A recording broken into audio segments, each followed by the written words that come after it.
3절입니다. 성문호기에 나병 환자 4사람이 있더니 그 친구에게 서로 말하되 우리가 어찌하여 여기 앉아서 죽기를 기다리랴. 만일 우리가 성읍으로 가자고 말한다면 성읍에는 굶주림이 있으니 우리가 거기서 죽을 것이요 만일 우리가 여기서 머무르면 역시 우리가 죽을 것이라. 그런즉 우리가 가서 아람 군대에게 항복하자.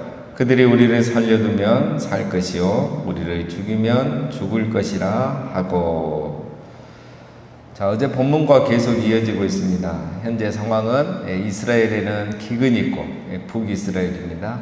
그리고 아람 군대가 이번 작전은 사마리아 성을 포위하는 그런 작전이죠. 그래서 지금 성 안에는 굉장히 굶주림의 그런 상황입니다. 자, 이런 상황 배경 가운데서 오늘 본문은 나병 환자 4명의 이야기가 시작되는데요. 본문과 어제와 계속 이어지는 내용입니다. 자, 이들의 대화는 그 당시에 이 북이스라엘의 상황이 얼마나 비참했는가를 보여주고 있습니다. 자, 그들의 대화가 뭡니까? 여기 가만히 앉아 우리가 죽을 수 없다.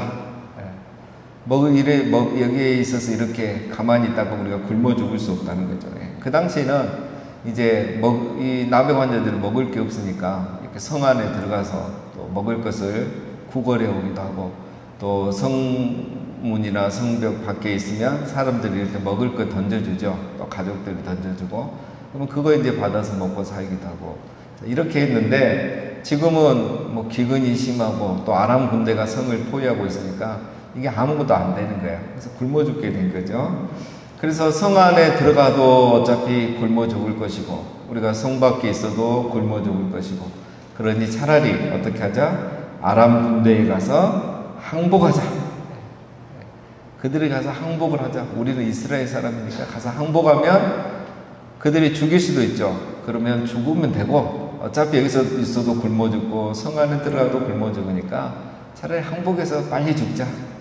그런데 만약 그들이 그래도 적이라고 살려주면 그럼 우리가 먹고 살지는 않겠냐, 이제 이런 생각을 하고 서로 의논을 한 겁니다. 뭐라도 해보자 이거죠. 그냥 죽을 수는 없다는 거죠. 제일 가능성 높은 게 이들이 생각하기 뭡니까? 아람 군대에 항복하는 거죠. 그리고 죽든지 살든지 50대 50이에요. 근데 이게 말이 죽든지 살든지 50대 50이지만 실제적으로 어떻습니까, 여러분? 죽을 확률이 많죠. 왜냐하면 그냥 뭐 저기 다 살려주니까 자기들한테 이용해야지 살려주는 거지. 성 안에서 나온 사람도 아니고 성 밖에 있는 사람이고 또 나병 환자고 괜히 살려줘가지고 자기 군대에 전염되면 어쩌겠습니까? 99% 죽이겠죠. 그러니까 이 나병 환자들이 오죽하면 이 1%도 안 되는 0.01%의 확률을 가지고 항복하겠다 이런 거예요. 자, 이 정도로 지금 북이스라엘 상황이 어렵다는 겁니다. 자, 그래서 그들이 이제 결론을 내리고 5절에 아람 진으로 가려 하여 해질 무렵에 일어나 아람 진영 끝에 이르러서 본즉 그곳에 한 사람도 없으니. 이렇게 해질 무렵이 돼서 항복하러 이제 아람 군대 쪽으로 간 거죠. 그래서 제일 끝에 진영에 딱 가보니까 멀리서 보니까 세상에 그 많던 군대가 한 명도 없는 겁니다.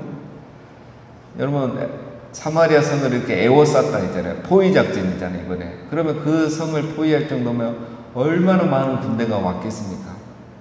근데 저 멀리서 와서 보니까 한 사람도 없는 거예요. 다 어찌든지 도망갔는지 한 명도 없어요. 자, 그래서 6, 7절에 그 이유를 저자가 기록을 해놓습니다. 도대체 어제 무슨 일이 있었는지, 조금 전까지 어떤 일이 있었는지를 6, 7절에 설명합니다.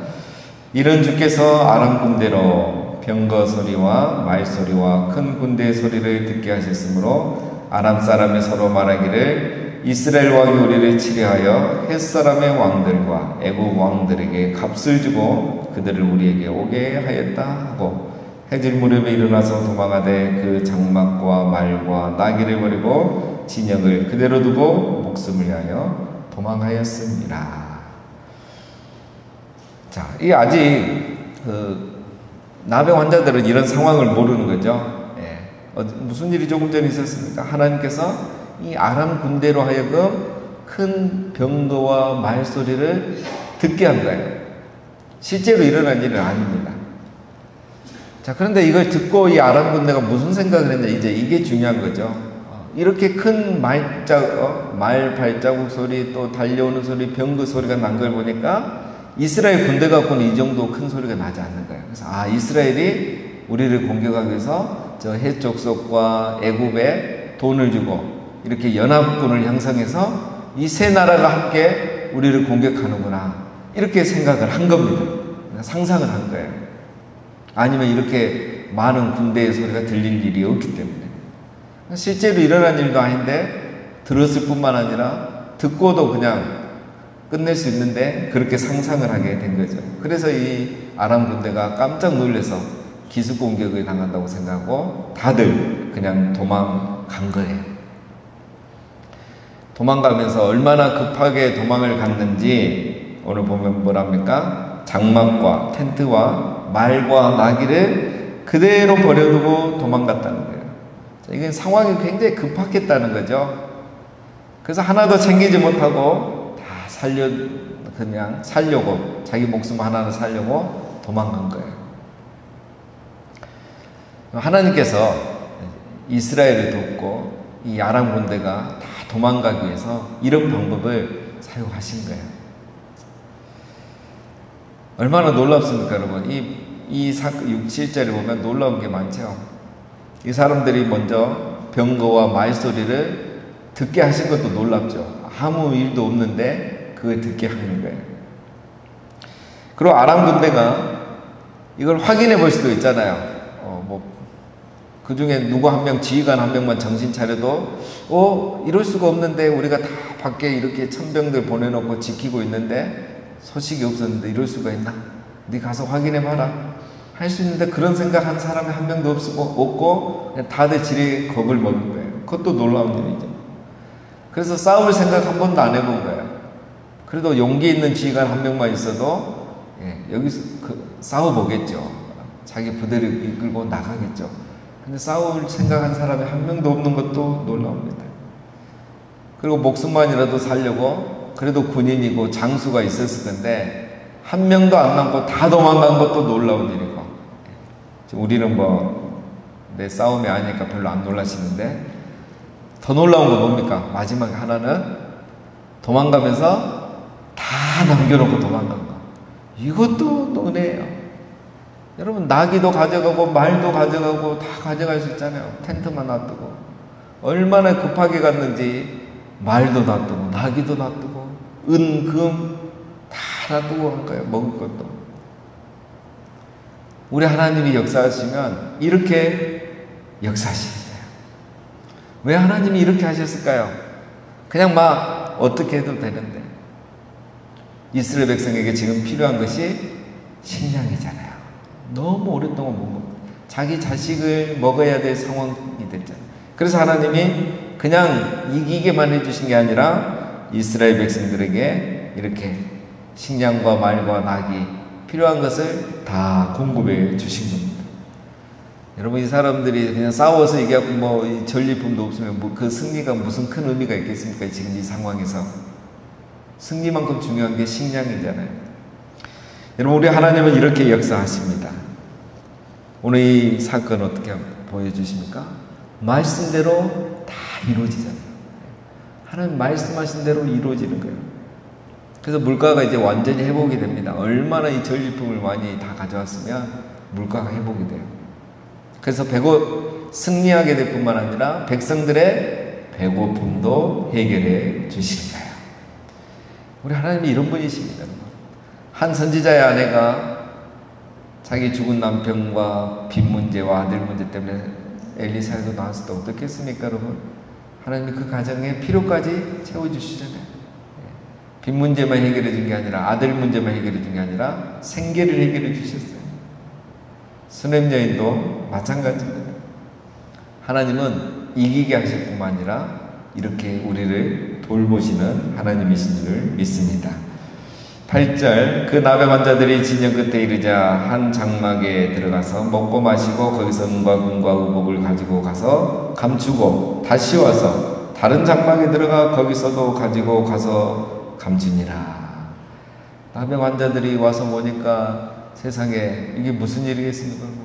한 명도 없고 세상에 싸웠으면 이거 건질 것도 없는데 다 그대로 두고 도망갔으니까 아람 군대가 가지고 가지 않은 그 남은 식량들, 그리고 은금, 의복, 이 사람들이 여기에 상당 기간 오래 주둔했거든요. 포위 작전이니까.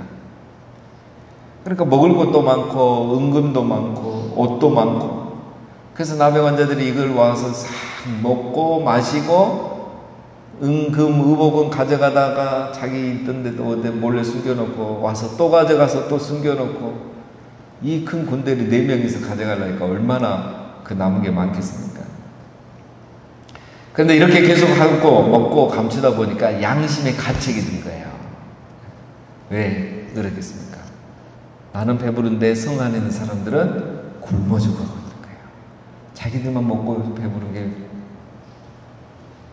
양심의 가책이 걸린 겁니다. 그래서 그들이 어떻게 합니까? 9절에 나병 환자들이 그 친구에게 서로 말하되 우리가 이렇게 해서는 아니 되겠도다. 오늘은 이 아름다운 소식이 있는 날이거늘 우리가 침묵하고 있도다. 만일 밝은 아침까지 기다리면 벌이 우리에게 미쳐지니 이제 떠나 왕궁에 가서 알리자 하고. 오늘은 아름다운 소식이 있는 날인데, 정말 우리가 이 승리한 날인데 이 기쁜 소식을 우리가 침묵하고 있구나. 우리만 먹고 마시고 우리만 좋은 거 다 챙기고 있구나. 이것을 우리가 내일 아침까지 전하지 않으면 우리의 벌이 임할 것이다. 그들은 이렇게 생각하는 거죠. 이런 생각을 왜 하게 되겠습니까, 여러분? 성 안에 누가 있죠? 자기의 가족들이 있죠. 자기 친척들이 있잖아요. 그런데 자기들만 먹고 누리기에는 양심의 가책을 받는 거예요.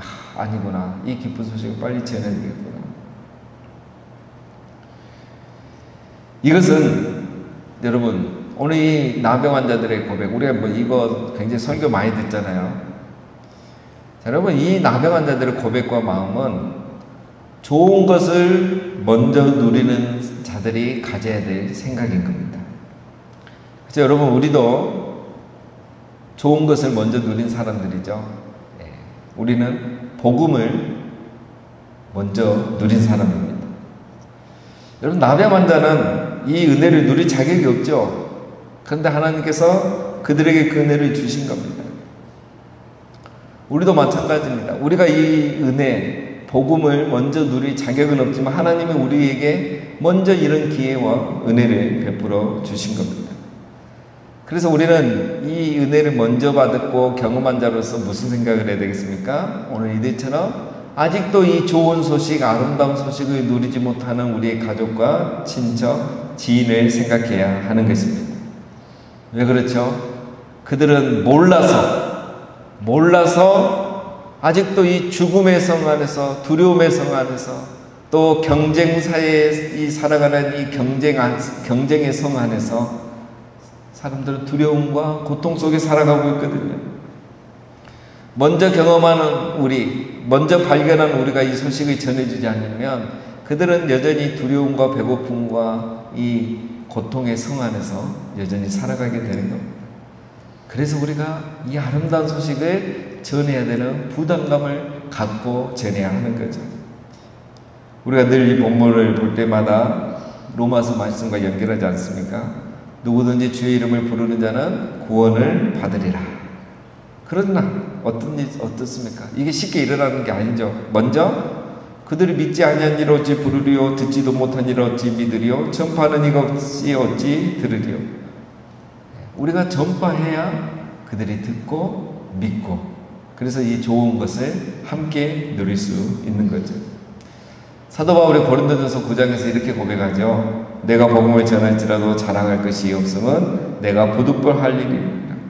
만일 복음을 전하지 않으면 내게 화가 있을 것이로다. 이 바울이 이 고백을 한 게 바로 이 본문에서 이 본문을 인용해서 한 고백입니다. 바울이 그냥 한 말이 아니고 오늘 나병 환자들의 고백을 바울이 자기의 경험과 연결해서 적용을 해서 인용을 한 고백이죠. 우리도 늘 복음을 또 천국을 먼저 누린 자로서 이러한 부담감을, 복음에 대한 부담감을 늘 갖고 살아야 되겠습니다. 자, 마지막 10절. 가서 성읍 문지기를 불러 그들에게 말하여 이르되 우리가 아람 진에 이르러 써보니 거기에 한 사람도 없고 사람의 소리도 없고 오직 말과 나귀만 매여 있고 장막들이 그대로 있더이다 하는지라. 네, 나병 환자들이 이제 성으로 가서 문지기를 불러서 이런 자초지정을 설명한 거죠. 그래서 우리가 이제 가서 이 소식을 이 소식을 전해달라는 거죠. 예, 그들은 더 챙기고 싶었겠죠. 금, 의복이 있는데 여러분. 이걸 얼마나 더 챙기고 싶었겠습니까? 그러나 그걸 멈추고 화가 미치기 전에 이 기쁜 소식을 그들은 성 안에 전한 것입니다. 우리도 그렇습니다, 여러분. 우리가 더 챙기고 싶은 것, 더 받고 싶은 것, 더 가지고 싶은 것, 더 누리고 싶은 것들이 많지만 어떻게 됩니까? 가서 오늘 10절에 보면 가서 우리가 이미 받은 은혜를 누려야 하는 거죠. 자, 여러분, 하나님께서 왜 이 좋은 일을 나병 환자들을 사용하셨을까요? 하나님은 이 엘리사를 통해서 말씀하셨죠. 이미 이런 일이 있을 거라고. 그런데 왕도 믿지 않고 장관도 믿지 않고 다 하나님의 말씀과 뜻에 관심이 없었습니다. 이 나병 환자들은 여러분 저주받은 사람들이죠. 근데 하나님은 바로 이런 사람들을 통해서 가장 기쁜 소식을 누리게 해주시고, 먼저 누리게 해주시고, 또 전해지게 하신 겁니다. 자, 여러분, 하나님은 항상 이런 연약한 자를 사용하셔요. 아무도 하나님을 믿지 않고, 말씀을 믿지 않고 찾지 않으니까 하나님이 차라리 이 연약한 자들을 사용하십니다. 우리가 사사기에 보면 12명의 사사들이 나오는데 이 사사들이 여러분 사실 보면 다 연약한 자들이에요. 첫 번째 사사 온니엘도 누굽니까? 이방인입니다. 그나스의 사람. 에돔의 후손이잖아요. 이방인이 첫 번째 사사가 돼서 이스라엘을 구원합니다. 두 번째 사사 에울, 왼손잡이. 오른손에 장애가 있는 사람이 사사가 돼서 이스라엘을 구원해요. 삼가. 이 사람이 아무 이름도 없던 사람인데 성령이 임하니까 소모는 막대기 하나로 블레셋 사람 600명을 죽입니다. 드보라 여사사잖아요. 그 많은 사람 남자들이 있었지만 하나님이 여사사에게 드보라에게 은혜를 베푸셔서 드보라가 또 민족을 구원합니다. 기드온도 겁쟁이고요.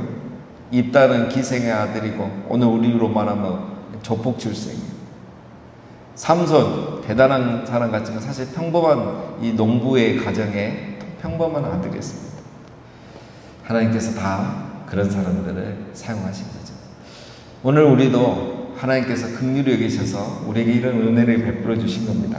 고린도전서 1장 26절에 형제들아 너희를 부르심을 보라 육체를 따라 지혜로운 자가 많지 아니하며 능한 자가 많지 아니하며 문벌 좋은 자가 많지 아니하도다. 그러나 하나님께서 세상에 미련한 것들을 택하사 지혜 있는 자들을 부끄럽게 하려 하시고 세상에 약한 것들을 택하사 강한 것들을 부끄럽게 하려 하시며 이는 아무 육체도 하나님 앞에서 자랑하지 못하게 하려 함이라. 우리가 이 은혜를 받은 거죠. 이 은혜를 받는 것은 하나님 앞에서 내 자랑을 하지 않고 이 복음을, 이 은혜를 전하게 하기 위함이라는 것입니다. 사랑하는 여러분, 오늘도 우리가 내가 받은 은혜, 내가 먼저 받은 사랑과 은혜, 이것을 늘 기억하고 감사하시면서 또 우리가 더 받으려고 누리려고 감추려고 그렇게 하는 것이 아니라 이제는 이미 받은 은혜를 가서 전하며 이 기쁜 소식, 아름다운 소식을 전하는 우리 모두가 다 되시기를 주님의 이름으로 축원드립니다.